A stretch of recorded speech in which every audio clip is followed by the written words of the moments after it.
Okay, well, good. Let's maybe. What about Ollantaytambo? I mean, some of the big, some of the work that's done there. Hmm. What are your thoughts on that site? What's unique about it? How does it vary? How does it differ from some of the other kind of sites that we see in Peru?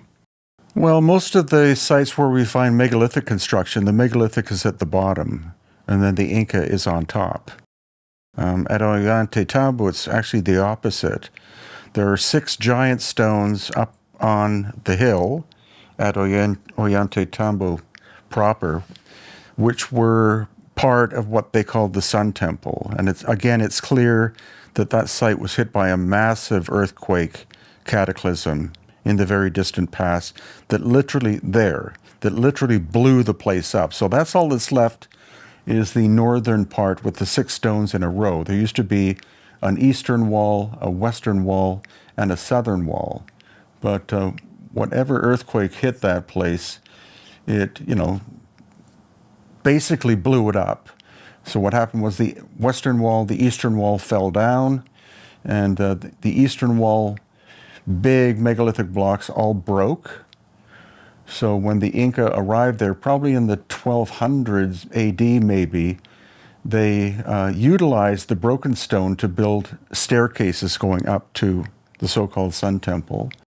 And then there are stones on the western side that are down, which they were able to move up partially and push together, but they had to fill the gaps between the stones with rubble, smaller stones and stuff, because they couldn't get them to fit perfectly back together again. So that's what's curious about that location, is that the megalithic is on top, the Inca is lower down, and of course you've been there, so you saw the giant, you have standard terracing that goes up maybe 5 feet tall, etc. But at Ollantaytambo, you have terraces that are 12 feet tall, each terrace going up.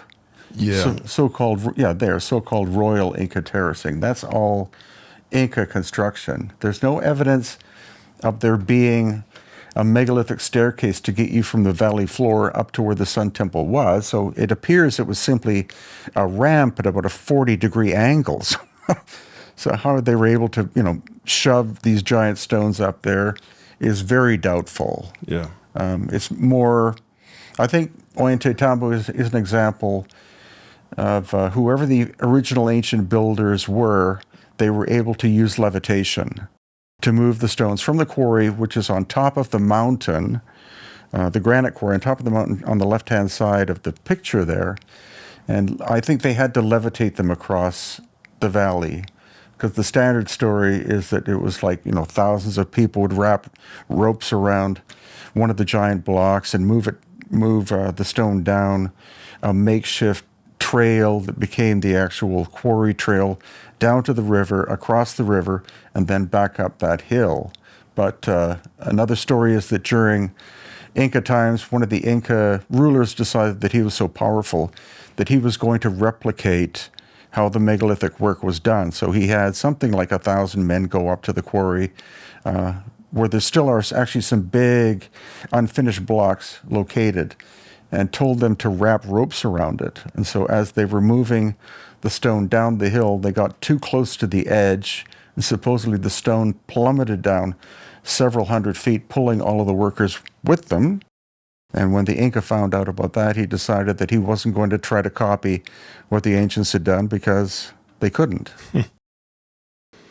So how do you visualize that? So when you're at that site and you're looking across the valley to what people think is the quarry for those huge blocks, it makes no sense how they could have moved those huge blocks all the way down. You got to go over a river, right? I mean, there was water. You gotta bring it then all the way up the hill, and then somehow you're lifting these massive stone blocks up a hill with just sheer manpower. It just seems impossible. Yeah. So the levitation thing is interesting. So can you double click on how you think that might have happened, or what the technology or who the people were that were doing it, or what that would have looked like from a practical standpoint? Well, I think it was vibration or sound that was utilized in order to be able to levitate. You know, some people will scoff at the idea of levitation, but we've already shown that it was almost, if not impossible, for the Inca to have moved, 80 or 100-ton block of stone from the quarry, which we know is on top of the mountain across the way. Okay. Down. Actually, the trail only goes 2/3 of the way up to the quarry. It goes from being 20 feet wide to 10 feet wide to 6 feet wide to disappearing. So the stones would have to have been moved at least to the third of the way down without a noticeable trail of any kind.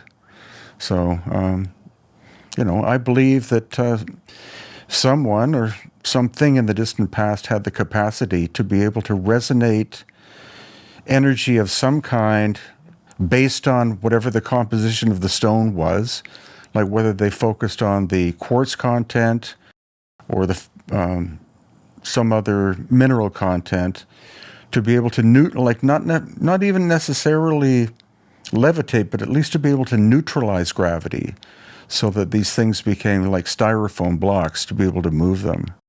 After being there at least 100 times and 20 years of visiting, it's the only theory that I think is, though out of the box, logical. So, Well, the current theory doesn't. I mean, it's very difficult to see that making any sense. I mean, it's like the bringing them down the hill is one thing, because gravity, it's easier to think about bringing them down the hill than it is to think about moving them across the valley and then back up all the way up the hill for me. But it's a very challenging explanation. Everything about these sites is hard to believe. So it's like, why wouldn't we consider some outside of the box thinking that could,